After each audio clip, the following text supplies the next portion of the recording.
I'm curious, in a general sense, how much has the EV market slowed down in the last 3 months? We still have confidence and want to be very clear that the fourth quarter of this year we will be positive gross margin.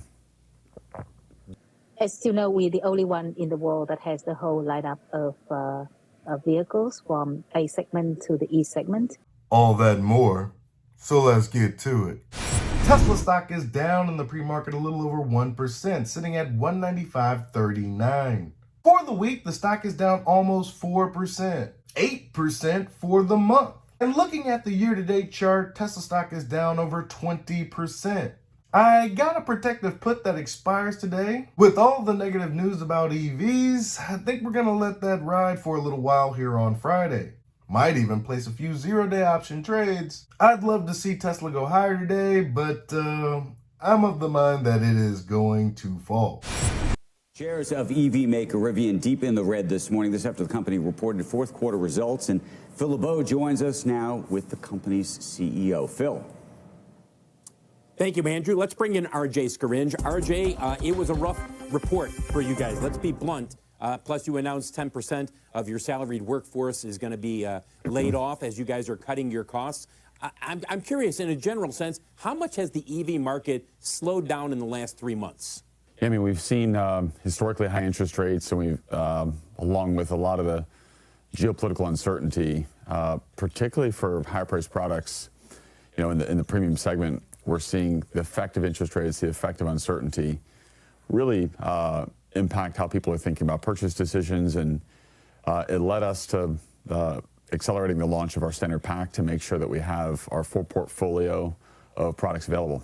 RJ SCARINGE cites the economic environment. I think that's part of it. Elon's also cited this as the reason why they're lowering the prices in order to drum up the demand. RJ SCARINGE and Rivian, they can't lower the prices. They're already not making any money off of every vehicle that they sell. Eventually, that will change, but that day isn't today. But let's not get it twisted. It's not like consumers aren't buying vehicles. They're still buying vehicles in record numbers. The consumers here in North America are just opting to go with what they know. Given the exuberant price tag of an EV, especially a Rivian, couple that with the nuance of a lifestyle change, for many consumers, the juice just isn't worth the squeeze. Yet.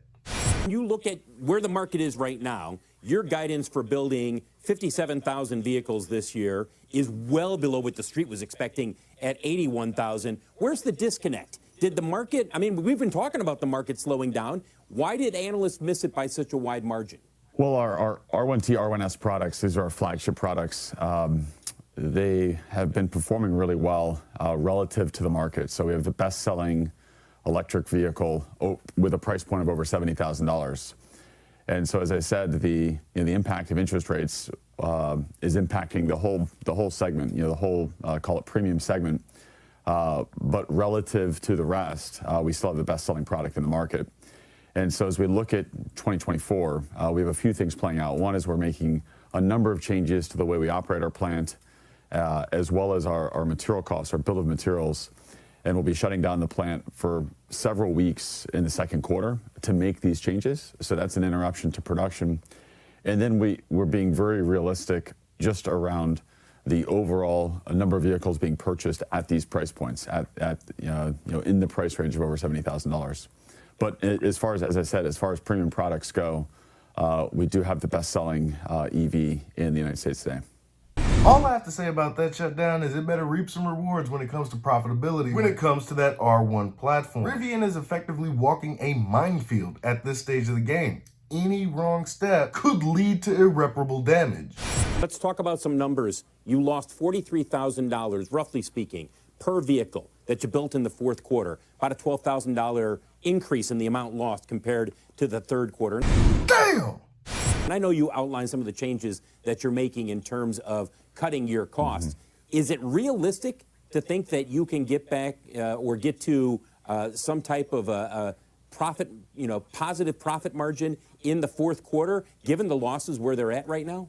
Well, if we look at the fourth quarter of 2022 and compare it to the fourth quarter of 2023, we reduced our overall cost per vehicle by about $81,000. And that's a combination of better operation, better, more efficient operations within the plant, and really improving some of the fixed cost absorption within the facility due to the ramp up. But the other big element here is continued progress on our material cost, and that's all the components that go into the vehicle.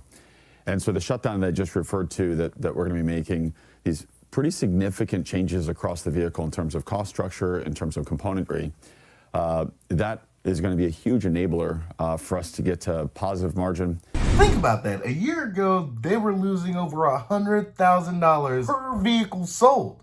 That's just a year ago. For them to reach profitability by the end of the year, that'll be a huge milestone for Rivian. But that's one gigantic if. We still have confidence and want to be very clear that the fourth quarter of this year, we will be positive gross margin. Did you hear that gulp? Get that mess some water. Again, one false step, and that's curtains, folks. We will be positive gross margin. Do you have confidence you have enough capital to make it to the R2 and production in 26? We're incredibly excited about R2. I mean, when I look at the brand strength that we've established with our launch products, the R1T, the R1S, and just how well consumers have responded. Consumer Reports does an annual brand survey, and Rivian came out as the #1 rated brand with by far the highest rate of repurchase, meaning if you're going to buy a vehicle again, would you buy Rivian again? And by a significant degree, relative to all other brands, Rivian came in the number one spot. You didn't answer the question, my guy. Understand the strength of the brand and where you guys are at. But to get to my question, are you confident you have the capital needed to get to R2 production, or do you think there's a possibility of a capital raise between now and then? What we've said is we're very confident in the capital we have supporting operations through the end of 2025. There's a variety of ways we intend to ensure we can launch R2. So there's certainly opportunities to look at the capital markets, but we're also driving efficiency into everything that we do. And the emphasis on driving cost efficiency into operations, into how we deploy capital from a CapEx point of view, and of course, as I said, on the COGS side, on the gross margin side, is the highest focus within the whole business. Relatively confident. I suppose that's an answer, but it seems like they're walking a tightrope when it comes to profitability. They've set a goal for the end of the year. They're going to have to execute damn near flawlessly in order for them to achieve their goals. While RJ is fairly confident, I'm almost certain they're going to have to raise capital within the next 2 years. Their execution from now till then will determine the response. What's driving the losses escalating at the moment? The Q4 versus Q3, actually, that's there was some one-off adjustment of the inventory. Otherwise, the trend has been positive. So the margin after the adjustment is about 27%, minus 27% versus minus 37% in Q3. So we're heading in the right direction. I'm telling you, this shit ain't as easy as Tesla makes it look. A one-off correction, but yet still negative margins. It's no small thing to say that Tesla has industry-leading margins. The margin gap is huge. There'll be some ambitious individual that's going to fill that gap. Pause. Revenues on the rise. We've seen 13,513 deliveries in the fiscal fourth quarter of EVs. Your target, I think it is 100,000 EVs for the year, for this fiscal year. How do you get there?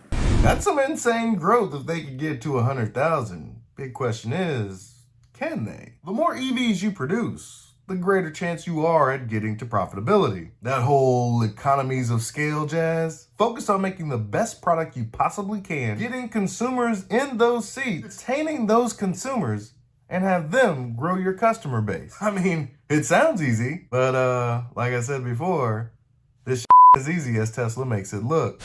Well, we as you know, we're the only one in the world that has the whole lineup of vehicles from A segment to the E segment. We have this year we start delivering vehicles for the right-hand drive markets, like Indonesia as well. So we have the full lineup of vehicles in all segments for all different markets. We already in Vietnam, so Vietnam will continue to be to support about half of that forecast and continue to be the biggest market for us in 2024.